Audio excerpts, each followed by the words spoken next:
أعوذ بالله من الشيطان الرجيم. بسم الله الرحمن الرحيم. الحمد لله رب العالمين. الحمد لله الذي أحصى كل شيء عددا وجعل لكل شيء أمدا وقدر كل شيء تقديرا. ثم الصلاة والسلام على النبي الأمي العربي القرشي الهاشمي المكي المدني الأبتحي التهامي العبد المؤيد والرسول المسدد المصطفى الأمجد المحمود الأحمد حبيب إله العالمين أبي القاسم محمد.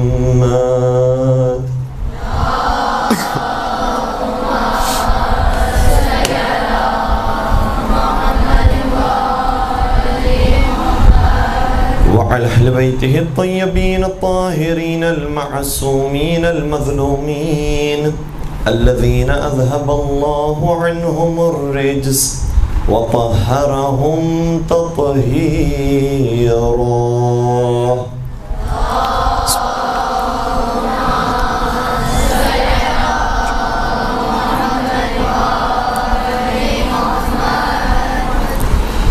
ولعنة الله على أعدائهم أجمعين.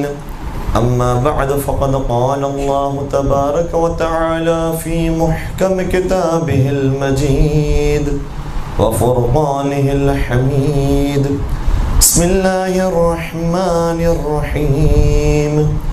ولا تصل على أحد منهم مات أبدا ولا تقم على قبره إنهم كفروا بالله ورسوله وماتوا وهم فاسقون. درود پڑھ دیجئے محمد و آل محمد.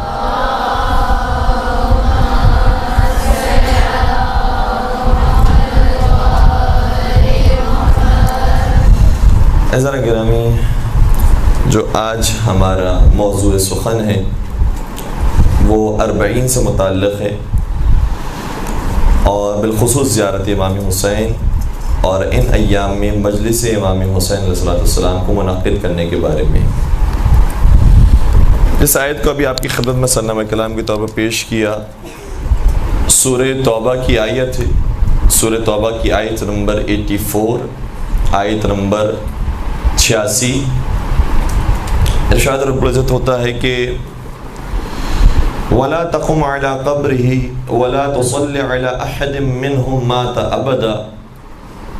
کہ اے رسول، جب آپ منافقین کی قبروں سے گزریے تو وہاں پر نہ سلام بھیجیے، نہ صلوات بھیجیے، نہ نماز پڑھیے.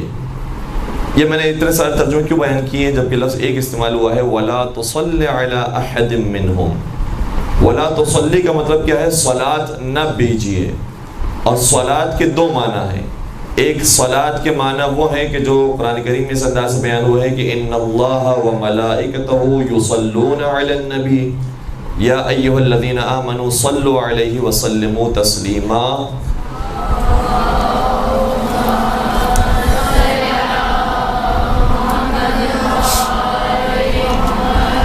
اور اسی طریقے سے قرآن کریم میں جا بجا آیا ہے کہ اقیم الصلاۃ اقم الصلاۃ یقیمون الصلاۃ. تو وہاں پر جو صلاح کا لفظ استعمال ہوا ہے اس سے مراد نماز ہے. تو دو مقامات پر خود قرآن کریم نے مختلف انداز سے صلاۃ کے لفظ کو استعمال کیا ہے. ایک کا مطلب رحمت اور سلامتی جو نبی اکرم کے لیے مخصوص قرار دی گئی ہے اس آیت کے اندر. البتہ پھر باقی آیات کے اندر دیگر افراد پر بھی درود و سلام بھیجا گیا ہے.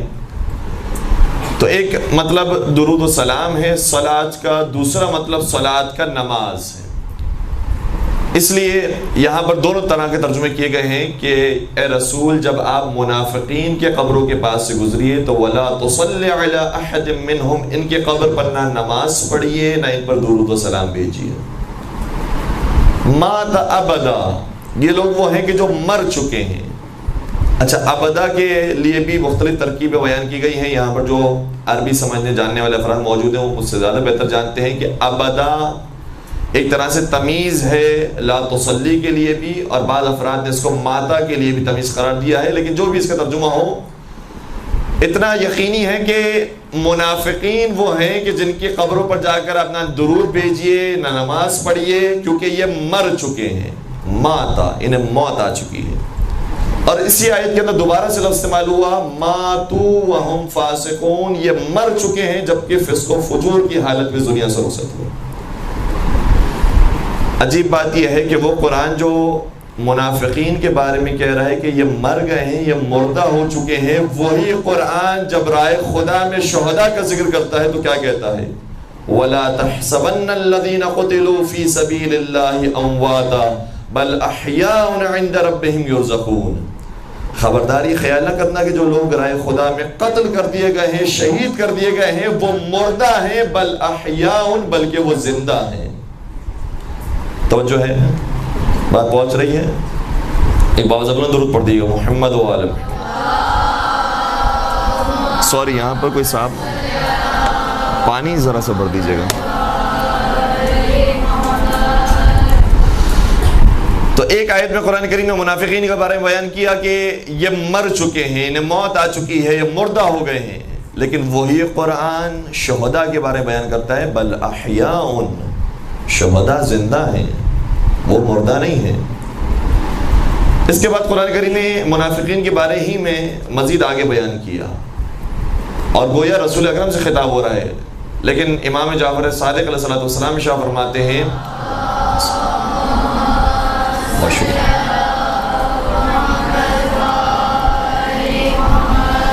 فرماتے ہیں یہ بڑی بڑی کتابوں کے اندر، معتبر کتابوں کے اندر، کتاب کافی کے اندر، کتاب محاسن کے اندر، پرانی کتابوں کے اندر یہ روایتیں پائی جاتی ہیں اور کثرت کے ساتھ موجود ہے۔ کہیں کے الفاظ مختلف ہیں لیکن مضمون ایک ہی ہے۔ ارشاد ہوتا ہے کہ نزل القرآن اعنی واسمعی یا جارہ، ایاک اعنی واسمعی یا جارہ، کہ قرآن کریم جو نازل ہوا ہے وہ بظاہر آپ کو لگے گا کہ نبی اکرم سے خطاب ہو رہا ہے، لیکن یہ خطاب ایسے ہی ہے کہ جیسے ہمارے یہاں اردو زبان میں ایک محاورہ استعمال ہوتا ہے کہ بیٹی سے کہو تاکہ بہو سمجھ جائے۔ بات پہنچ رہی ہے؟ باتیں بیٹی کو کہی جاتی ہیں کہ فلاں کام کر دو، فلاں چیز کر دو، فلاں اٹھا دو، چائے بنا دو، لیکن اصل میں کہنا بہو کو ہوتا ہے۔ تو جس طریقے سے انسان، ہمارے یہ محاورہ مشہور ہے، فارسی زبان میں ایک دوسرا محاورہ مشہور ہے کہ دروازے کو کہو تاکہ دیوار سن لے، یعنی گویا مطلب یہ ہے کہ ہم کہہ کسی کو رہیں، ہمارے حقیقت میں جو مخاطب ہے وہ کوئی اور ہے۔ اس طریقے سے قرآن کریم نے بھی یہ انداز اختیار کیا ہے کہ اے رسول ہم آپ سے کہہ رہے ہیں کہ آپ منافقین کے قبروں پر جا کر نہ نماز پڑھیں نہ درود و سلام بھیجیں، لیکن حقیقت میں یہ خطاب نبی اکرم سے نہیں ہے بلکہ اصحاب نبی اور امت نبی سے ہے کہ منافقین کے قبروں پر نہ جاؤ۔ کیوں؟ اس کی وجہ آگے قرآن کریم نے بیان کی، لیکن اس سے پہلے ایک اور لفظ استعمال ہوا وَلَا تَقُمْ عَلَىٰ قَبْرِهِ، اور نہ ہی آپ منافقین کے قبروں پر کھڑے رہیں۔ ایک ایک لفظ بڑا قیمتی ہے، یعنی انہیں اتنا بھی آپ احترام نہ دیجئے کہ تھوڑی دیر کے لیے توقف اختیار کریں منافقین کے قبروں پر، اتنا احترام بھی انہیں نہ دیجئے۔ کیوں نہ دیجئے؟ اِنَّهُمْ كَفَرُوا بِاللَّهِ وَرَسُولِهِ، کیونکہ یہ منافق وہ ہیں جنہوں نے اللہ کا بھی کفر کیا ہے، رسول اللہ کا بھی کفر کیا۔ جو کفر کرنے والا ہو تو اس کو کیا کہا جاتا ہے؟ آپ بھی کچھ جواب دیجئے۔ کافر کہا جاتا ہے۔ منافقوں نے جو زندگی گزاری تھی وہ کافر بن کر گزاری تھی یا اپنے آپ کو مسلمان کہتے تھے؟ مسلمان کہتے تھے۔ تو مسلمانوں کی طرح انہوں نے نمازیں پڑھی ہیں، روزے رکھے ہیں، حج کیا ہے، جہاد کیا ہے، زکوٰۃ دی ہے، سارے کام مسلمانوں والے کیے ہیں، لیکن چونکہ دل سے ایمان نہیں لے کر آئے تھے، قرآن نے کہا یہ کافر ہو کر مرے ہیں، یہ کافر ہو کر مرے ہیں۔ تو یہاں پر دو حکم نبی اکرم کو دیے گئے. ایک حکم یہ ہے کہ نہ ہی آپ ان پر درود و سلام بھیجیے، دوسرا حکم یہ ہے کہ نہ ہی ان کی قبروں پر کھڑے رہیے. اب سمجھ میں آیا کہ ہم کیوں صرف کربلا زیارت پر جاتے ہیں، کیوں ہم صرف نجف زیارت پر جاتے ہیں، کیوں کاظمین جاتے ہیں، کیوں سامرہ جاتے ہیں. عراق میں تو اور بھی زیارت گاہیں موجود ہیں. کاش آپ میری بات کو محسوس کر سکیں. اور کئی سارے لوگ ہیں جو لا علمی میں، غلط فہمی میں کئی سارے مزارات پر جاتے ہیں، لیکن قرآن کریم نے منع کیا ہے کہ جو منافق ہو اس کی قبر پر کھڑے نہ رہو. اس کا مطلب یہ ہوا کہ جو مؤمن ہو اس کی قبر کی زیارت کرو. اور جب مؤمن کے قبر کی زیارت کرنے کا حکم ہے تو مجھے بتائیے جو امیر المومنین ہو، جو کل ایمان ہو، جو کل اسلام ہو، اس کی قبر کی زیارت کرنے کی کتنی اہمیت ہوگی. اور پھر عجیب بات یہ ہے کہ جو لوگ مدینہ جاتے زیارت پڑھنے کے لیے، قرآن تو یہ کہہ رہے ہیں کہ منافق کی قبر پر آپ نہ کھڑے رہیے. عجیب بات یہ ہے کہ جب ہم روضہ رسول کے سامنے سے گزرتے ہیں تو ہمیں کہا جاتا ہے یہاں پر نہ کھڑے رہو. ایسا ہی ہوتا ہی نہیں ہوتا. یہاں سے آگے بڑھ جائیے، یہاں پر نہ کھڑے رہیے. تو ہم قبر رسول کے سامنے کھڑے رہیں تو کچھ لوگوں کو اعتراض ہوتا ہے، کہتے ہیں یہاں سے آگے بڑھ جائیے. اس کا مطلب یہ ہوا کہ حافظ قرآن ہونا اور ہے، قرآن کو سمجھنا اور ہے. قرآن یہ کہہ رہا ہے کہ منافقین کے قبروں پر کھڑے نہ رہیے. اگر مومن ہو تو اس کی قبر پر ضرور جائیے، اور مومن نہیں بلکہ صاحب قرآن اگر کوئی ہو تو ضرور اس کی قبر پر کھڑے بھی رہیے، وہاں پر حاضری بھی دیجیے. باوجہ بلند درود پڑھ دیجیے محمد و آل محمد.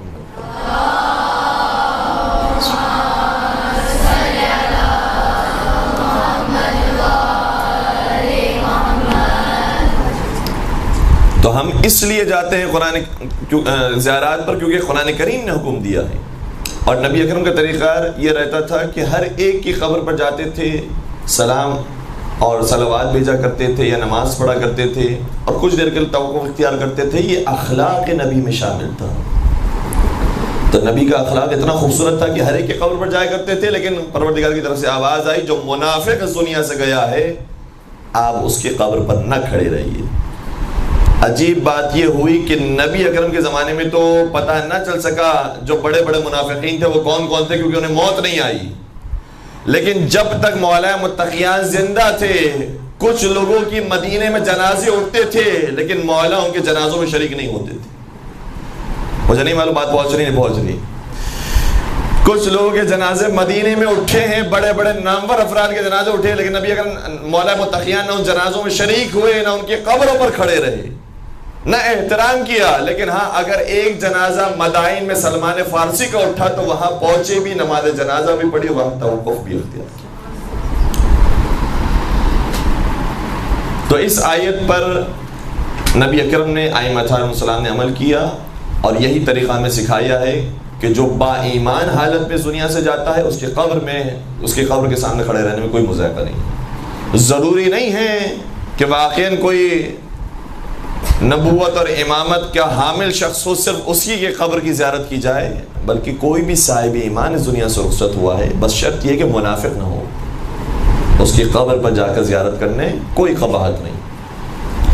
پھر آپ کی خدمت میں ایک اور بات بیان کروں کتب اہل سنت سے، اور کتب اہل سنت میں بھی جو سائے ستہ ہے، جو معتبر ترین ان کی کتابیں ہیں. سائے ستہ کا لفظ ہمارے زمانوں میں بہت آسانی سے آ جاتا ہے، لیکن اس کا مطلب کیا ہے؟ 6 وہ کتابیں جو صحیح ترین کتابیں ہیں. ان کتابوں کے اندر صحیح ترین حدیثیں جمع کی گئی ہیں. اس کتاب کی سنن ابن ماجہ کی روایت ہے. سنن ابن ماجہ کے اندر روایت یہ موجود ہے کہ زار النبی قبر امہ فبکا وابکا من حولہ. نبی اکرم نے اپنی مادر گرامی کی قبر کی زیارت کی. وہ لوگ جو کہتے ہیں کہ مردہ ہو گئے ہیں ان کی قبروں کی زیارت نہ کی جائے، مر گئے ہیں، اور آپ کو معلوم ہے وہ جملہ ان کا مشہور ہے، نہ فاتحہ نہ درود. تو نعوذ باللہ ان کے زمانوں پر تو یہ جملہ ہے کہ قبروں کی زیارت نہ کی جائے، یہ مر چکے ہیں، انہیں کوئی فائدہ نہیں پہنچتا. نبی اکرم سنن ابن ماجہ کا جملہ یہ ہے کہ اپنی مادر گرامی کی قبر پر کھڑے رہتے تھے، ان کی زیارت کرتے تھے، اور نہ صرف یہ کہ زیارت کرتے تھے، فبکا، اور پھر گریہ فرماتے تھے، وَأَبْكَى مَنْ حَوْلَهُ، اور جو ان کے آس پاس ہوتا تھا اسے بھی گریے پر مجبور کرتے تھے. ہے میرے ساتھ؟ جملہ آپ کی خدمت دیا کروں. اس کا مطلب یہ ہو کہ اس روایت نے ہمارے 3 مسئلے حل کر دیے. ہم جو زیارت پر جاتے ہیں نبی اکرم اپنی مادر گرامی کی زیارت پر گئے، ہم جو روتے ہیں نبی اکرم اپنے مادر گرامی کی قبر پر روئے ہیں، اور ہم جو رلاتے ہیں اور مصائب بیان کرتے ہیں تو نبی اکرم نے اپنے مادر گرامی کی قبر پر کھڑے رہ کر وہ مصائب پڑھے ہیں کہ سب نے گریہ کیا۔ تو رونا بھی جائز ہے، رلانا بھی جائز ہے، زیارت کرنا بھی جائز ہے۔ درود پڑھ دیجئے محمد و آل محمد۔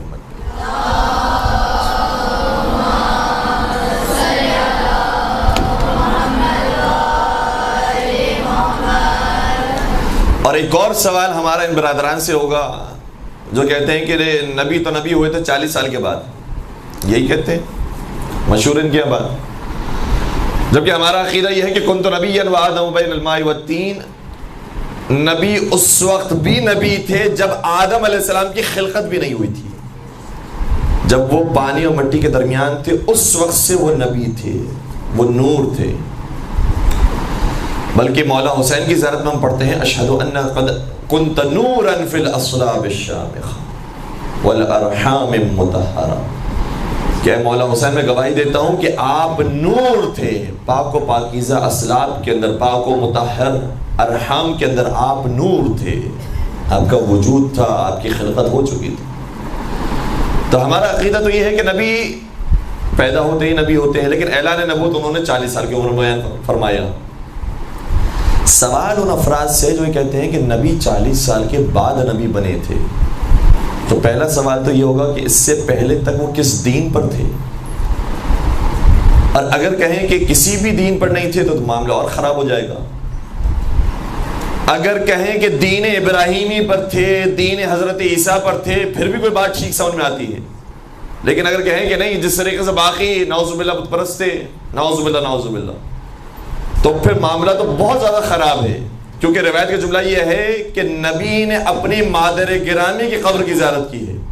جب وہ نبی کو نبی نہیں مان رہے ہیں، نبی کو مسلمان نہیں مان رہے ہیں، تو ان کی مادر گرامی کے بارے میں ان کو کیا نظریہ ہوگا؟ ہے میرے ساتھ بات سمجھ میں آ رہی ہے؟ ان کی مادر گرامی کے بارے میں ان کا کیا نظریہ ہوگا؟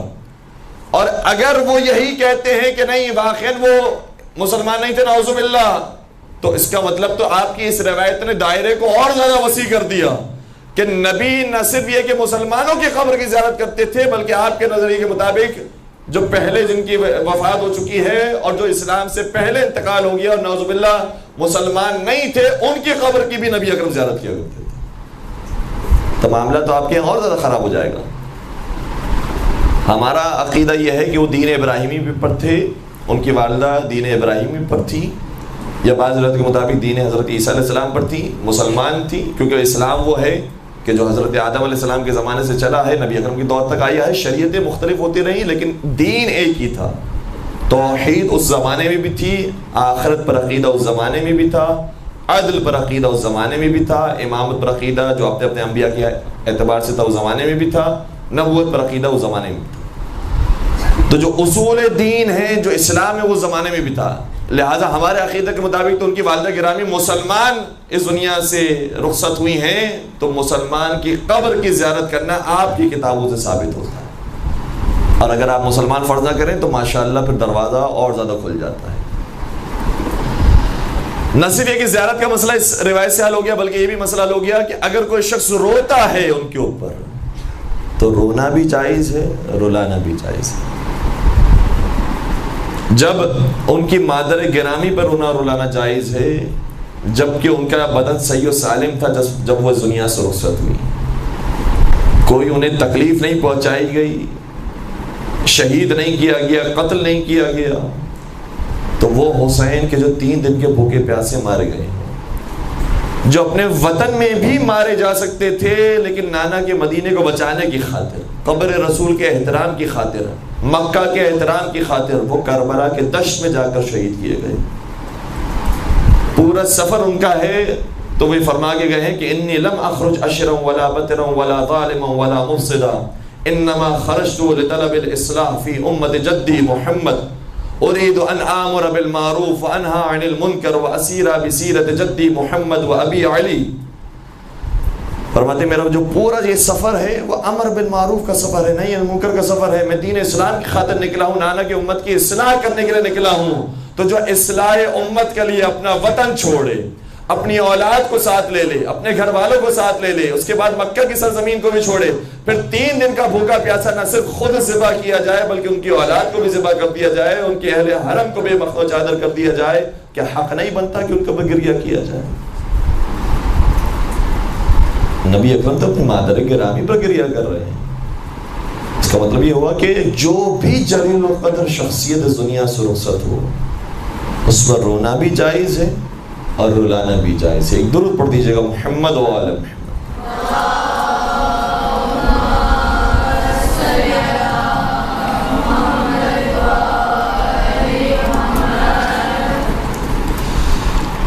اب ہم آپ کی خدمت میں چند ایک اور باتیں بیان کر رہے ہیں زیارت کے حوالے سے۔ پہلے انشاءاللہ زیارت کے موضوع کو ہم کچھ مکمل کرنے کی کوشش کرتے ہیں، اس کے بعد اگر موقع ہوا تو مجلس کے حوالے سے بھی کہ مجلس کی کس قدر اہمیت بیان کی گئی ہے ائمہ علیہ السلام کی روایات کی روشنی میں، آپ کی خدمت میں بیان کرنے کی کوشش کریں گے۔ ساتھ سرکار حضرت امام موسیٰ کاظم علیہ السلام ارشاد فرماتے ہیں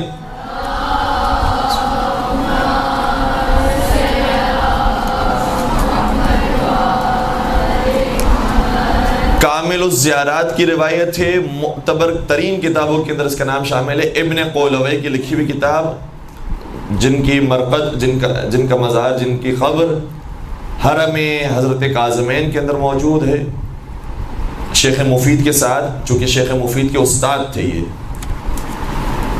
انہوں نے اپنی کتاب کے اندر اس روایت کا ذکر کیا۔ ساتھ امام کی روایت ہے اور ساتھ امام کی حدیث ارشاد فرماتے ہیں امام کہ من زار اولنا فقد زار آخرنا ومن زار آخرنا فقد زار اولنا۔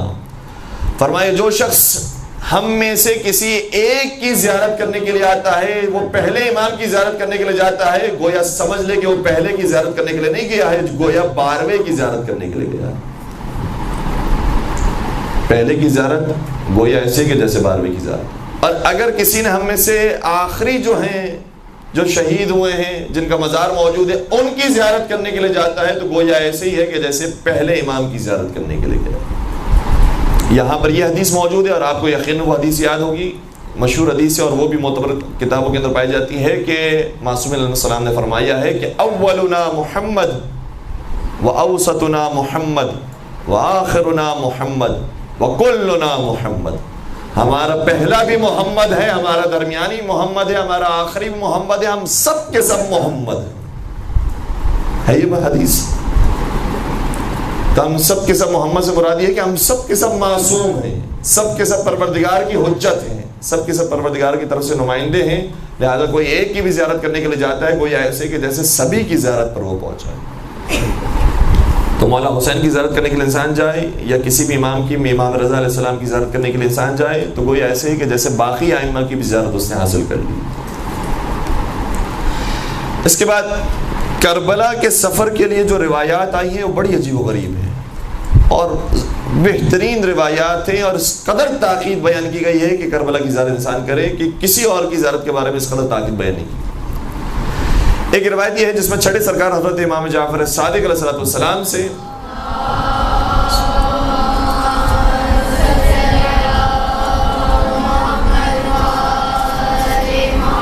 سوال کیا کہ فرزند رسول ہم نے آپ کے والد بزرگوار سے یہ حدیث سنی تھی جو شخص سفر حج پر 1 درہم خرچ کرتا ہے تو اسے 1000 درہم کا ثواب ملتا ہے۔ یہ بتائیے کربلا کے سفر کے لیے اگر کوئی شخص 1 درہم خرچ کرتا ہے اسے کتنا ثواب ملتا ہے؟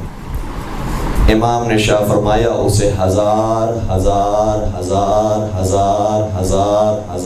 10 مرتبہ فرمایا 1000 درہم کا ثواب ملتا۔ اس میں سبحان اللہ تو ہونی چاہیے تھی۔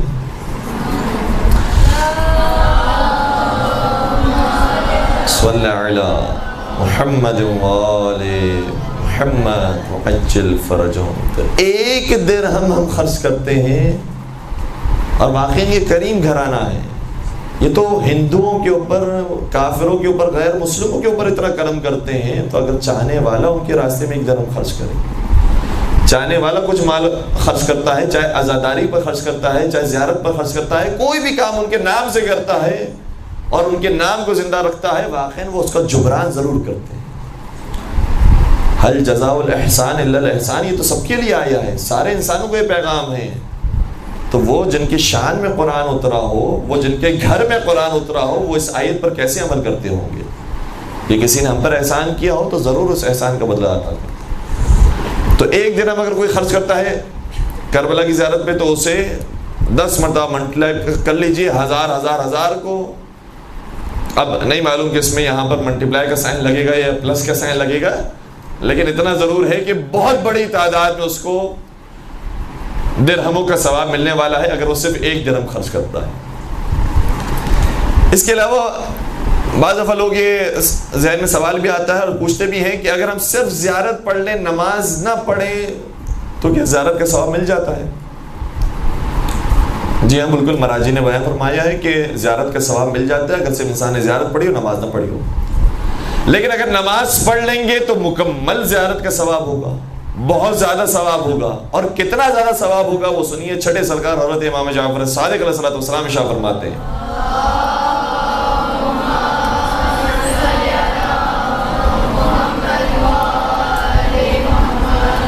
ظاہراً زیارت وارثہ کی زیارت بیان کی، پھر نماز کو بیان کیا، پھر نماز کو بیان کرنے کے بعد یہ جملہ شاہ فرمایا، لَكَ بِكُلِّ رَكْعَةٍ رَكَعْتَهَا عِنْدَهُ كَثَوَابِ مَنْ حَجَّ أَلْفَ حَجَّةٍ وَاعْتَمَرَ أَلْفَ عُمْرَةٍ وَأَعْتَقَ أَلْفَ رُقْبَةٍ وَكَأَنَّمَا وَقَفَ فِي سَبِيلِ اللَّهِ أَلْفَ مَرَّةٍ مَعَ نَبِيٍّ مُرْسَلٍ۔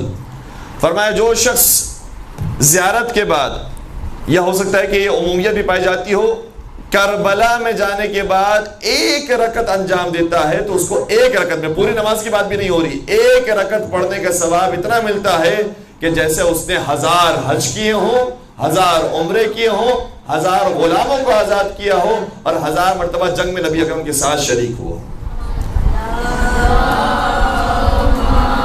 صلی علی محمد وآل محمد المحجل فرجہ۔ تو یہ جو نماز بھی انسان پڑھ رہا ہوتا ہے، کبھی کبھار اس میں اس کی اہمیت کو محسوس نہیں کر پاتے، بہت زیادہ اہمیت ہے وہاں پر کوئی بھی انسان عمل انجام دے۔ زیارت پڑھ رہا ہے تو بہترین عمل ہے۔ اچھا، زیارت بھی اتنی خوبصورت ہے ائمہ علیہ السلام کی۔ ہم جب جاتے ہیں کسی کے پاس، فرض کیجئے کہ ہم خود اپنے ماں باپ کی، اور ماں باپ اگر حیات ہوں تو، اور ان کو پروردگار اور طول عمر عطا فرمائے، ہم دادا دادی کی یا پردادا پردادی کی قبر پر جب جاتے ہیں تو زیادہ سے زیادہ کیا کہہ سکتے ہیں؟ اگر کوئی واقعاً متبرع شخصیت ہو، مقدس شخصیت ہو، زیادہ سے زیادہ کیا کہہ سکتے ہیں؟ شہید صدیق جعفر کی قبر پر جا کر کیا کہہ سکتے ہیں؟ آپ پر سلام ہو۔ لیکن ہم جب مولا حسین کی قبر پر جاتے ہیں یا ائمہ علیہ السلام کی قبر پر جاتے ہیں، مولا رضا کی قبر پر جاتے ہیں، تو اتنی تفصیلی زیارت نامہ کیوں ہے؟ حقیقت یہ ہے کہ تفصیلی زیارت نامہ صرف سلام نہیں ہے، بلکہ ہمیں پورا درس امامت دیا جا رہا ہے۔ تم سمجھو کس امام کی در پر آئے ہو، وہ امام ہے جو وارث آدم بھی ہے، وہ امام ہے جو وارث نوح بھی ہے، وہ امام ہے جو وارث ابراہیم ہے، وہ امام ہے جو وارث موسیٰ ہے، وہ امام ہے جو وارث عیسیٰ ہے، وہ امام ہے جو وارث ختم مرتبت ہے۔ پورا درس امامت دیا جا رہا ہے، یعنی ہم جس امام کو ماننے والے ہیں یا اسی سلسلے سے ہیں جس سلسلے سے آدم علیہ السلام آئے تھے۔ جس طرح سے خدا نے آدم علیہ السلام کو اس زمین میں خلیفہ بنایا ہے، نبی بنایا تھا، اسی طریقے سے یہ ہستیاں وہ ہیں جو خلیفہ بنائی گئی، خلیفۃ اللہ بنایا گیا ہے، انہیں امام بنایا گیا ہے، حجت بنایا گیا۔ اور اس کے بعد بھی آگے جا کر ہم ایک ایک چیز بڑی قیمتی ہے۔ دیکھیں قرآن کریم میں 2 آیتیں ہیں۔ ایک آیت کے اندر بیان کیا گیا ہے کہ اگر منافقین کو حکومت مل جائے گی تو وہ کیا کریں گے۔ دوسری آیت میں بیان کیا گیا ہے کہ اگر مومنین کو حکومت ملے گی تو کیا کریں گے۔ سورہ محمد کی آیت ہے، ارشاد ہوتا ہے منافقین کے بارے میں، اگر منافقین کو حکومت مل جائے گی تو کیا کریں گے۔ فَهَلْ عَسَيْتُمْ إِن تَوَلَّيْتُمْ أَن تُفْسِدُوا فِي الْأَرْضِ وَتُقَطِّعُوا أَرْحَامَكُمْ اولئک الذین لعنهم اللہ فاصمهم واعمی ابصارهم۔ اے مسلمانوں، کیا تمہیں یہ امید نہیں ہے کہ اگر منافقین کو حکومت مل جائے گی تو یہ کیا کام کریں گے؟ ان تفسدوا فی الارض، زمین میں فساد برپا کریں گے، وتقطعوا ارحامکم، یہ قطع رحمی سے کام لیں گے۔ اولئک الذین لعنهم اللہ، ایسے منافقین پر اللہ کی لعنت نازل۔ صحیح ہے۔ قرآن کریم نے ایک مقام پر بیان کر دیا، اگر انہیں حکومت مل جائے گی تو زمین میں فساد برپا کریں گے، اگر مومنین کو حکومت ملے گی تو کیا کریں گے؟ قرآن کریم میں بیان کیا الذین ان مکناہم فی الارض، اگر مومنین کو زمین کے اندر حکومت مل جائے تو اقاموا الصلاۃ وآتوا الزکاۃ وامروا بالمعروف ونہوا عن المنکر، تو یہ نماز کو قائم کریں گے، زکوٰۃ کو ادا کریں گے، امر بالمعروف کریں گے، نہیں عن المنکر کریں گے۔ جب ہم جاتے ہیں مولا حسین کی زیارت پر، بلکہ تقریباً ہر امام کی زیارت نامے کے اندر یہ جملہ ہوتا ہے، ہم کیا کہتے ہیں وہاں پہنچ کر؟ اشہد انک قد اقمت الصلاۃ وآتیت الزکاۃ وامرت بالمعروف ونہیت عن المنکر، میں مولا میں گواہی دیتا ہوں کہ آپ نے نمازوں کو قائم کیا ہے، آپ نے زکوٰۃ کو ادا کیا ہے، آپ نے امر بالمعروف کیا ہے، آپ نے نہی منکر کیا ہے۔ وہ ہم یہ کہنا چاہتے ہیں کہ منافقین اگر آئیں گے تو زمین میں فساد برپا کریں گے، ان پر اللہ کی لعنت ہو، اور مومنین اگر ان کو حکومت مل جائے گی تو نماز بھی قائم کریں گے، زکوٰۃ بھی ادا کریں گے، امر بالمعروف کریں گے، نہیں منکر کریں گے۔ اس لیے ہم آپ کے بارگاہ میں آئے ہیں تاکہ آپ پر سلام بھیج سکیں، اور صرف آپ پر ہمارا سلام نہیں ہے، مولا غازی عباس کی زیارت کا جملہ یہ ہے کہ سلام اللہ و سلام ملائکتہ المقربین وانبیائہ المرسلین وعبادہ الصالحین وجمیع الشہداء والصدیقین۔ کیا خوبصورت جملے مولا غازی عباس کے سلام کے بارے میں جملہ یہ ہے، ہمارا سلام نہیں ہے، سلام اللہ، اللہ کا سلام ہو غازی عباس پر۔ چھٹے امام بھی بیان فرما رہے ہیں زیارت نامہ اس طریقے سے پڑھا جائے، اللہ کا سلام ہو، مقرب فرشتوں کا سلام ہو، مرسلین انبیاء کا سلام ہو، اور تمام نیک بندوں کا سلام ہو۔ کس کے اوپر؟ علیک یا ابن امیر المومنین، علی کے علی بیٹے حضرت عباس رضا کے اوپر۔ درود پڑھ دیجیے گا مولا غازی عباس کے نام پر۔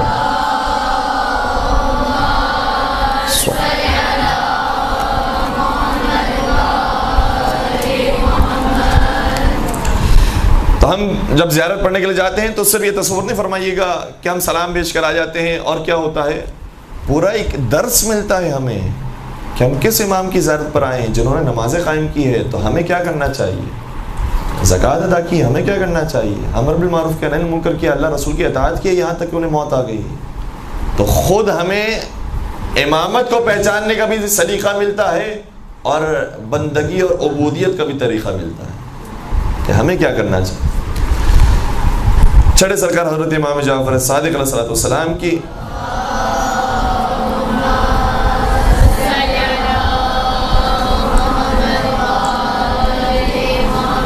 کچھ وہ حدیث میں آپ کی خدمت میں جلدی پیش کر رہا ہوں کہ جس میں امام نے شاہ فرمایا ہے کہ کتنی مرتبہ کربلا کی زیارت پر جائے کرو۔ ایک حدیث کا جملہ یہ کتاب وسائل الشیعہ کے اندر موجود ہے، امام نے شاہ فرمایا لا ينبغي للمسلم ان يتخلف عن قبر الحسین اکثر من 4 سنین، کسی مسلمان کے لیے سزاوار نہیں ہے کہ حسین مظلوم کی قبر کو 4 سالوں کے لیے ترک کر دے، 4 سال گزر جائیں اور وہ زیارت پر نہ جائے، یہ مسلمان کو سزاوار نہیں ہے کس طرح سے وہ کام کرے۔ دوسرے مقام پر پھر چھٹے سرکار شاہ فرماتے ہیں کہ حق علی الغنی ان یأتی قبر الحسین ابن علی فی السنۃ مرتین وحق علی الفقیر ان یأتیہ فی السنۃ مرہ۔ یہ تہذیب الاحکام کی روایت ہے جو کتب اربعہ کے اندر شامل ہے، تہذیب الاحکام، اس کی روایت یہ ہے، چھٹے سرکار شاہ فرماتے ہیں کہ جو شخص امیر ہو اس کی گردن پر حق یہ ہے، اسے چاہیے کہ یہ حق ادا کرے مولا حسین کا، وہ یہ ہے کہ مولا حسین کی زیارت پر جائے سال میں 2 مرتبہ، فی السنۃ مرتین، سال میں 2 مرتبہ، وحق علی الفقیر، اور جو شخص غریب اور نادار ہے اس کی گردن پر حق یہ ہے کہ وہ سال میں کم از کم 1 مرتبہ جائے۔ اب یہ 40 کے ایام ہے، اس لیے میں یہ حدیث بالخصوص آپ کو بیان کر رہا ہوں، اور 40 کے بارے میں انشاءاللہ اور بھی باتیں آئیں گی کہ 40 کو ہم کیوں مناتے ہیں۔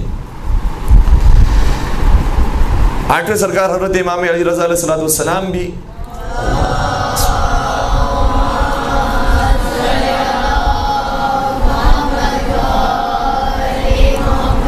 مولا حسین کی زیارت کے بارے میں بیان فرماتے ہیں، اور اسی موضوع کے تحت تہذیب الاحکامی کی روایت ہے، فرماتے ہیں کہ من اتا قبر الحسین فی السنۃ 3 مرات امین من الفقر، فرمایا جو شخص سال میں 3 مرتبہ مولا حسین کی زیارت پر جاتا ہے پھر غربت اس کے در پر نہیں آتی۔ پھر وہ فقر فاقہ سے نجات پا جاتا ہے۔ تو ویسے حکم دیا گیا کہ جو امیر ہے 2 مرتبہ جائے، لیکن مولا رضا فرماتے ہیں جو شخص سال میں 3 مرتبہ جاتا ہے پھر غربت اس کے دروازے کو نہیں دیکھتی۔ تم حسین غریب کی زیارت پر گئے ہو، چاہے کچھ بھی درہم تم نے خرچ کیے ہوں، چاہے 1 درہم بھی خرچ کیے ہوں، اس کا اتنا زیادہ ثواب اور اتنا زیادہ اجر ملتا ہے کہ پھر غربت اس کے دروازے پر نہیں آتی۔ یہ کتنی مرتبہ جانا چاہیے اس حوالے سے ہم نے کچھ بیان کرنے کی کوشش کی، اور اس کے علاوہ کئی ساری اب روایات ہیں، میں کس کو بیان کروں کس کو چھوڑوں۔ چھٹے سرکار کی بھی بہت خوبصورت روایت ہے، شاہ فرماتے ہیں کہ من اراد ان یکون فی جوار نبیہ و جوار علی و فاطمہ فلا یدع زیارت الحسین ابن علی۔ فرماتے جو شخص چاہتا ہے کہ اس کا مقام نبی اکرم کے جوار میں ہو، حضرت علی مرتضیٰ کے جوار میں ہو، حضرت فاطمہ زہرا کے جوار میں ہو، تو پھر وہ حسین ابن علی کی زیارت کو ترک نہ کرے۔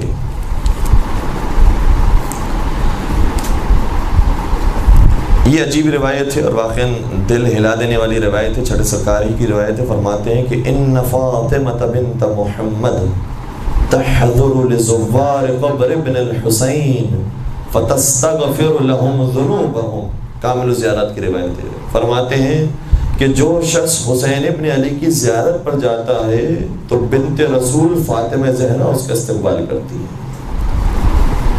تحضر لزوار قبر ابن الحسین، اپنے بیٹے حسین کے زائرین کی زیارت، اور ان کے لیے حاضر ہوتی ہیں حضرت سیدہ کائنات خاتون جنت، اور پھر وہ ان کے گناہوں پر استغفار فرماتی ہیں۔ تو جتنا ہو سکے انسان کوشش کر کے زیارت پر جانے کی کوشش کرے، اور یہ زیارت کا سفر ایسا ہے کہ جو انسان کی زندگی کے سفر کو بھی تبدیل کر دیتا ہے۔ کتنے لوگ ایسے ہیں کہ جو 40 کے جب سفر پر گئے ہیں پھر ان کو پتہ چلا کہ ہمیں زندگی کیسے گزارنی ہے۔ جب ایسے جمع غفیر کے اندر عشق کو دیکھا، محبت کو دیکھا، تو پھر پتہ چلا کہ ہمارا معیار کیا ہے، ہم کس لیول پر ہیں۔ علماء نے یہی بیان فرمایا، جب انسان گھر کے اندر نماز پڑھ رہا ہوتا ہے تو نماز پھر بھی ہو جاتی ہے، واجب ادا ہو جاتا ہے، لیکن جب مسجد میں جاتا ہے نماز پڑھنے کے لیے تو دیکھتا ہے دیکھو وہ مجھ سے بہتر نماز پڑھ رہا ہے، وہ مجھ سے بہتر نماز پڑھ رہا ہے، وہ فلاں مجھ سے زیادہ سجدے کر رہا ہے، زیادہ نمازیں پڑھ رہا ہے۔ پھر پتہ چلتا ہے کہ ہمارا اپنا معیار کیا ہے۔ جب انسان 40 کے سیلاب میں جاتا ہے تو پتہ چلتا ہے کہ میرا معیار کیا ہے، میں 313 کے اندر کہاں پر کھڑا ہوں، شامل ہوں 313 کے اندر یا 3 لاکھ کے اندر موجود ہوں یا ان کے اندر بھی نام نہیں ہے۔ اس سفر میں جا کے پتہ چلتا ہے کہ خود میرا معیار زمانے کے امام کے نظروں میں کیا ہوگا۔ انشاءاللہ زمانے کے امام ہمارے اوپر کرم فرمائے، اور انشاءاللہ ان کے نظر کرم کے صدقے میں ہم ان کے جانثاروں میں شامل ہو سکیں۔ ایک ان کے لیے باوازِ بلند درود پڑھ دیجیے گا، محمد و آلہ۔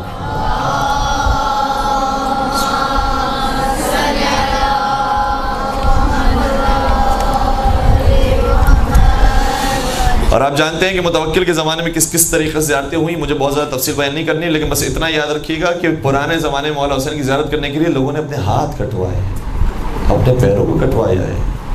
انسان ذرا سی تکلیف ہو جاتی ہے تو خود بخود زبان پہ شکایت کے جملے آ جاتے ہیں، اور بڑا افسوس ہوتا ہے کہ ہم کس کے در پر جا کر شکایت کر رہے ہیں، وہ جنہوں نے اپنا گلا کٹوا دیا۔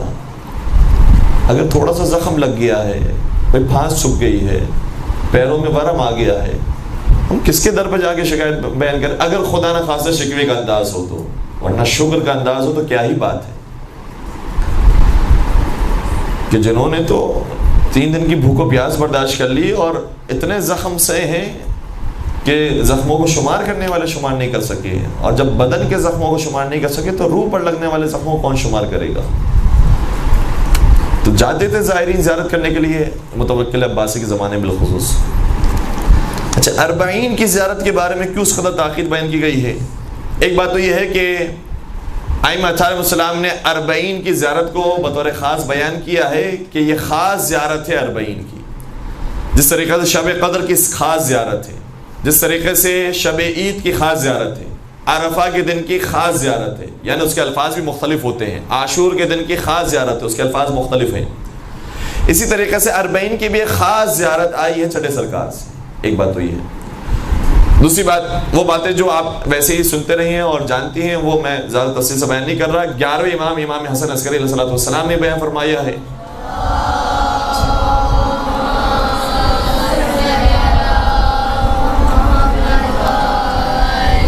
کہ مومن کی 5 علامات ہے، اس میں سے ایک زیارت الاربعین، 40 کی زیارت ہے مومن کی علامات میں سے۔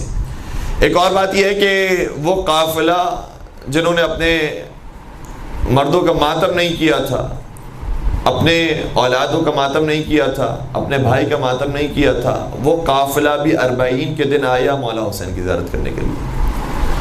پھر چوتھی بات یہ ہے کہ جابر بن عبداللہ انصاری ان کے بارے میں بعض روایتیں کہتی ہیں کہ وہ سب سے پہلے زائر ہیں مولا حسین کی قبر کے، نابینا زائر ہیں، لیکن اس کے لیے آنکھوں کا بینا ہونا ضروری نہیں ہے جتنا دل کا بینا ہونا ضروری ہے۔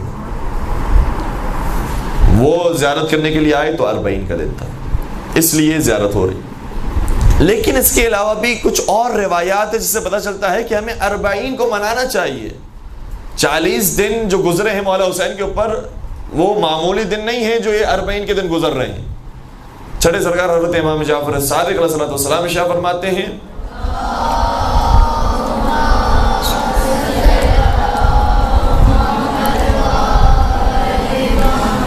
بہار الانوار کا جملہ یہ ہے، فرماتے ہیں زرارہ، اپنے صحابی زرارہ بن عیون جو جلیل القدر صحابی ہیں، شاید سب سے بہترین صحابی جناب زرارہ، فرماتے ہیں یا زرارہ ان السماء بکت علی الحسین 40 صباحا بالدم وان الارض بکت 40 صباحا بالسواد وان الشمس بکت 40 صباحا بالخسوف والحمرة وان الجبال تقطعت وانتثرت وان البحار تفجرت وَإِنَّ الْمَلَائِكَةَ بَكَتْ 40 صَبَاحًا عَلَى الْحُسَيْنِ علیہ السلام۔ فرمایا اے زرارہ یاد رکھو زمین و آسمان نے حسین ابن علی پر جو ماتم کیا ہے وہ 40 دنوں تک کیا ہے۔ 40 کے آنے تک زمین و آسمان نے گریہ کیا ہے۔ آسمان نے کیسے گریہ کیا؟ آسمان سے خون برسا ہے، اور ضروری نہیں ہے کہ پوری دنیا میں کام ہوا ہو، کچھ علاقوں میں بھی اگر یہ ہوا ہو تو بالکل آسمان سے خون برسا ہے۔ اور آج بھی زندہ معجزہ موجود ہے۔ ہم لاہور میں موجود تھے، یقین آپ بھی ان خاک شفا سے واقف ہوں گے کہ جو روز عاشور سرخ ہو جاتی ہیں، یہ زندہ معجزہ ہے۔ اور کیا چاہیے انسان کو؟ تسبیح سرخ ہو جاتی ہے، 40 تسبیح سرخ ہو جاتی ہے عاشور کے دن۔ اور پھر کچھ درخت ایسے موجود ہیں کہ جو سرخ ہو جاتے ہیں اور خون جاری ہوتا ہے ان درختوں سے عاشور کے دن۔ اور انٹرنیٹ پر بھی تصاویر موجود ہیں، کتابوں میں اس کا ذکر بھی موجود ہے، اور روایات کے اندر جو بات بیان ہوتی ہے وہ اس طریقے سے ہے کیونکہ کچھ پرندے ایسے تھے جو مولا حسین کے خون میں اپنے آپ کو انہوں نے مولا حسین کے خون سے رنگین کیا، اور پھر وہ جہاں جہاں اس خبر کو لے کر پہنچے ہیں اور جس درخت پر بیٹھے ہیں اس درخت سے خون جاری ہونا شروع ہو گیا۔ اس وجہ سے بعض درختوں کے اندر سے خون جاری ہوتا ہے۔ البتہ بہت سارے ایسی علامات تھی جو مولا حسین کے غم میں موجود تھی۔ وہ متوکل جس نے قبر حسین کو مٹانے کی کوشش کی، وہ ظاہر سی بات ہے سارے معجزات کو مٹانے کی کوشش کی ہوگی۔ اور آج جب ہم موجود ہیں تو 1400 سال تقریباً گزر رہے ہیں اس واقعے کو۔ 1400 سال اتنا بڑا عرصہ ہے، کتنے درختوں کو کٹوا دیا ہوگا، کتنے سارے آثار کو مٹا دیا ہوگا، لیکن پھر بھی چند ایک آثار ابھی موجود ہیں۔ تو چھٹے سرکار شاہ فرماتے ہیں کہ 40 دنوں تک آسمان نے خون کا گریہ کیا ہے، 40 دنوں تک زمین نے گریہ کیا ہے، 40 دنوں تک سورج نے گریہ کیا، 40 دنوں تک پہاڑوں نے گریہ کیا، 40 دنوں تک سمندروں نے گریہ کیا، اور 40 دنوں تک ملائکہ نے گریہ کیا ہے حسین ابن علی۔ نہیں فرمایا 30 دنوں تک، نہیں فرمایا 50 دنوں تک، فرمایا 40 دنوں تک۔ اس کا مطلب یہ ہوا کہ 40 میں کچھ ہے جس کی وجہ سے مولا بیان فرما رہے ہیں کہ 40 دنوں تک کائنات کے ذرے ذرے نے گریہ کیا۔ جب کائنات کا ذرہ ذرہ گریہ کر رہا ہے تو اے اشرف المخلوقات، اے جسے پروردگار نے احسن الخالقین بنایا ہے، کہ اس کا فرض نہیں بنتا جس طریقے سے کائنات گریہ کر رہی ہے تم بھی گریہ کرو مولا حسین کے نام۔ ایک اور روایت کا جملہ یہ ہے، وہ بھی چھٹے سرکار سے، اور اس کے اندر ایک خاص نقطے کی طرف اشارہ فرماتے ہیں کہ ما بکت السماء على احد بعد یحیی بن زکریا الا علی الحسین ابن علی صلوات اللہ علیہ فانها بکت علیہ 40 یوما۔ یہاں پر بھی وہی لفظ فرمایا، یحیی ابن زکریا کے مصائب پر بھی زمین و آسمان نے 40 دنوں تک گریہ کیا تھا۔ اور اس کے بعد زمین و آسمان نے کسی کے اوپر 40 دنوں تک گریہ نہیں کیا سوائے حسین ابن علی کے۔ اب اس سے یہ بھی پتہ چلتا ہے کہ ہم کیوں انبیاء کا یا کیوں باقی ائموں کا 40واں نہیں مناتے، کیوں 40 دوسروں کا نہیں مناتے، کیونکہ روایتوں میں آیا ہے کہ صرف مولا حسین پر زمین و آسمان نے 40 دنوں تک گریہ کیا ہے۔ اللہ، یہ کائنات ہے جو 40 دنوں تک گریہ کر رہی ہے، اور وہ فرزند حسین بیمار کربلا تھے جنہوں نے 40 سال تک گریہ کیا، جب تک زندہ رہے تب تک گریہ کیا۔ تو جناب یحییٰ ابن زکریا پر بھی 40 دنوں تک گریہ ہوا، مولا حسین پر بھی 40 دنوں تک گریہ ہوا۔ اچھا، بہت ساری اتفاقی بات یہ ہے کہ مناسبتیں ملتی ہیں جناب یحییٰ کی مولا حسین کے ساتھ۔ اگر ہے میرے ساتھ تو میں کچھ مناسبتوں کو بیان کروں۔ چوتھے سرکار بیان فرماتے ہیں کہ ما نزل منزلا ولا ارتحلنا منه الا وذكر يحيى ابن زكريا۔ فرمایا کہ ہم سفر کربلا میں مدینہ سے لے کر کربلا تک کسی بھی منزل پر ہم نے ٹھہراؤ نہیں کیا ہے مگر یہ کہ ہمارے بابا مولا حسین نے یحییٰ ابن زکریا کو یاد کیا۔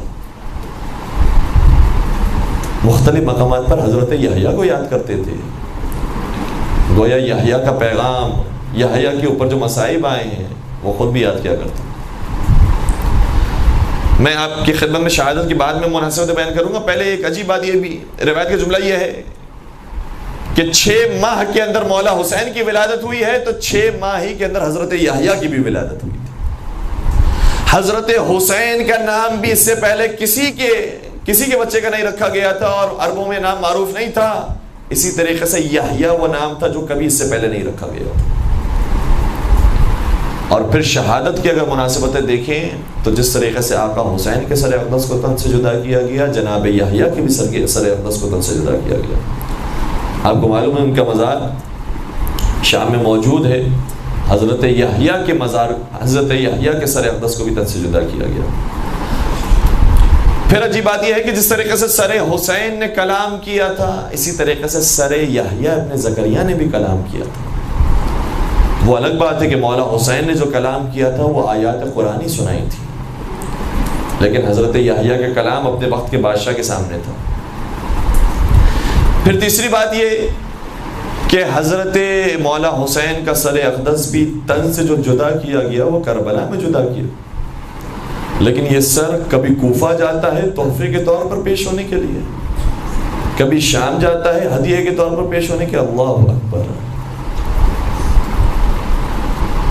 اور سر یحییٰ ابن زکریا بھی وہ تھا جو اس زمانے کی بدکار عورت جس کی وجہ سے کام ہوا اس کے سامنے پیش کیا گیا، اس کو تحفے کے طور پر دیا گیا۔ تو کئی ساری مناسبتیں حضرت یحییٰ اور مولا حسین کے درمیان پائی جاتی ہیں، لیکن اتنا ضرور ہے ہمارے پاس زیادہ وقت بھی نہیں، مصائب کے چند جملے بھی اتفاقی طور پر اب آ چکے ہیں، تو میں آپ کی خدمت بیان ہی کر کے اس لیکچر کو مکمل کروں۔ کیا یحییٰ ابن زکریا آپ کے ساتھ بھی بڑا ظلم ہوا، سر اقدس کو تن سے جدا کیا گیا، بدکار عورت کے سامنے پیش کیا گیا، لیکن اتنا تو ہے کہ جب آپ کے سر اقدس کو تن سے جدا کیا جا رہا تھا تو آپ کی بیٹیاں دیکھنے والی نہیں تھیں، آپ کی بہنیں موجود نہیں تھیں، لیکن سلام ہو حسین مظلوم پر، نشیب میں ذبح ہو رہے تھے اور تل زینبیہ پر کھڑی بہن دیکھ رہی تھی۔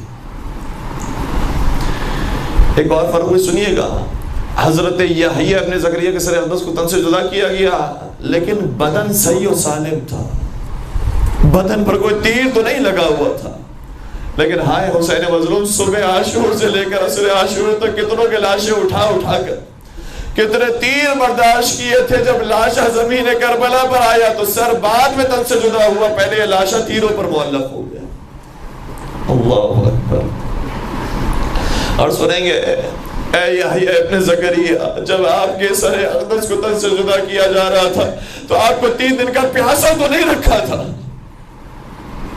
سلام اس حسین پر جس کی گردن پر جب خنجر پھر رہا تھا تو خشک حلق تھا جس پر وہ خنجر چل رہا تھا۔ اللہ اکبر۔ اور صاحب کے سر اقدس کو بھی تش میں پیش کیا گیا، ضرور پیش کیا گیا، بدکاروں کے سامنے پیش کیا گیا، لیکن میں قربان ہو جاؤں سر حسین پر۔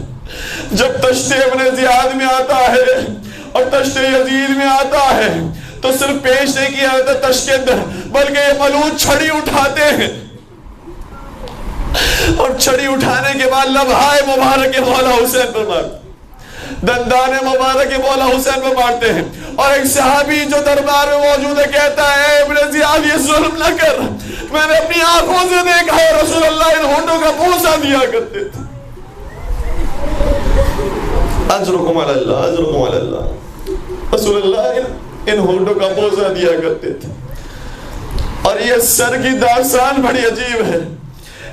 آپ کے سر اقدس کو تجدہ کیا گیا لیکن شام ہی میں وہ سر رہا، لیکن سنیے گا حسین مظلوم کا سر کہاں نہیں گیا۔ کبھی نوکے نیزہ پر چڑھتا ہے، کبھی گھوڑے کی باہوں میں ڈالا جاتا ہے، کبھی کوفے میں لے جایا جاتا ہے، کبھی خونی کے تنور میں رکھا جاتا ہے، کبھی ابن زیاد کے دربار میں جاتا ہے، کبھی یزید کے دربار میں جاتا ہے۔ اور سنیں گے ایک وقت وہ بھی آیا جب یہ سر 4 سالہ بچی کی گود میں بھی آتا ہے۔ اس سر نے بڑا طویل سفر اختیار کیا ہے۔ میرا دل یہ کہتا ہے مولا کو تو ہر موقع پر اذیت پہنچی ہوگی، لیکن 2 مقامات ایسی ہوں گے شاید سر حسین سے بھی آنسو ٹپکے ہوں گے۔ وہ کون سے 2 مقام ہوں گے؟ شاید پہلا موقع وہ ہوگا جب ایک مرتبہ یہ قافلہ کوفہ میں شام کی طرف روانہ ہوا، ایک طرف نوکے نیزہ پر سر حسین تھا، دوسری طرف شہزادیوں کو بے مخلوع چادر پھیرایا جا رہا تھا۔ بی بی نے ایک مرتبہ اپنے بھائی کے کٹے سر کو دیکھ کر کہا ما توہمت یا شقیق فؤادی کان ھذا مقدرا مخطوبا، اے میرے دل کی ٹھنڈک، میں نے کبھی یہ تصور بھی نہیں کیا تھا، میں نے سارے مصائب کا تصور کر لیا تھا لیکن کبھی یہ تصور نہیں کیا تھا ایک طرف آپ کا کٹا ہوا سر ہوگا، دوسری طرف میرا کھلا ہوا سر ہوگا۔ کیا کبھی ہماری ملاقات ایسی بھی ہو سکتی تھی؟ آپ کا کبھی کٹا ہوا سر ہو، میرا کھلا ہوا سر ہو۔ اور دوسرا موقع سنیں کہ کب آیا جب یہ سر ایک مرتبہ تشم بالی سکینہ کے سامنے پیش کیا گیا۔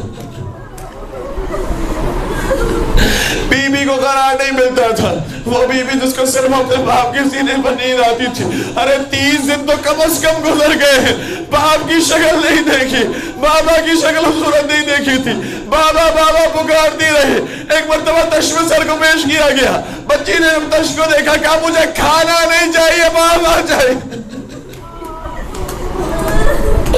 تشم لانے والے نے کہا بی بی یہ تیرے بابی کا سر ہے۔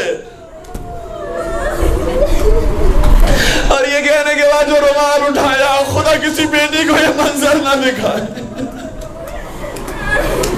جیسے اپنے بابا کے گھڑے سر کو دیکھا فوراً چلا کر کہنے لگی بابا آپ کی رگوں کو کس نے کاٹ دیا؟ بابا آپ کی گردن کو کس نے کاٹا؟ بابا یہ بتائیے جب کاٹا تو پانی پلایا تھا؟ اپنے بابا کے مذاہب پڑھتی رہے اور پھر اچانک خیال آیا بابا میرے بال دیکھیے، میرے بال کھلے ہو گئے ہیں، بابا میرے سر کو دیکھیے، میرے سر پر نوکی نیزہ کی نشانات موجود ہیں، بابا میرے چہرے کو دیکھیے، میرا چہرہ سیاہ پڑ گیا، بابا میرا سارا بدن تازیانے سے کر سیاہ پڑ گیا، بابا اپنی بہنوں کو دیکھیے بے مخنہ چادر ہو گئے۔ سکینہ کہتی رہی، مذاہب پڑھتی رہی اور مذاہب پڑھتے پڑھتے ہی خاموش۔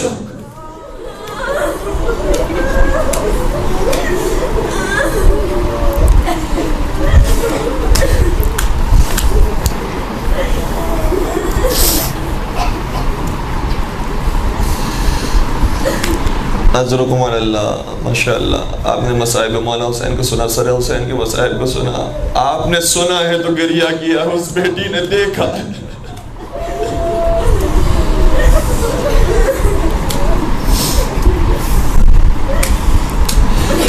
الا ولعنت اللہ علی القوم الظالمین وسیعلم الذین ظلموا ای منقلب ینقلبون۔ پروردگارہ مولا حسین کی مظلومیت کا واسطہ ہمارے تمام گناہ کبیرہ صغیرہ کی مغفرت فرما، غم حسین میں بہنے والے ان آنسو کا واسطہ ان آنسو کو ہمارے حضرت سیدہ کائنات میں جگہ عنایت فرما. ان آنسو کے صدقے میں مولا حسین کے صدقے میں ان کی پاک بیٹی کے صدقے میں ہم سب کو کربلا کی زیارت نصیب فرما. شام کی زیارتوں سے مشرف فرما. 4 معصومین کی زیارت عطا فرما. حج اور عمرے کی سعادت عطا فرما. پروردگارا جہاں جہاں شیعہ حیدر کرار آباد تمام کی جان مال زطاب کی حفاظت فرما. اس فرش ادا پرانے والے تمام مومن کی جائے شرعی حاجات کو پورا فرما. پروردگارا اگر کوئی بے روزگار مومن ہے، مولا حسین کا ذکر کیا ہے، کریم ابن کریم کا ذکر کیا ہے، پروردگارا ان کے طفیل ان کو برسر روزگار فرما. جو صاحبان روزگار ہیں پروردگارا ان کے رزق حلال میں وسعت و کثرت عطا فرما.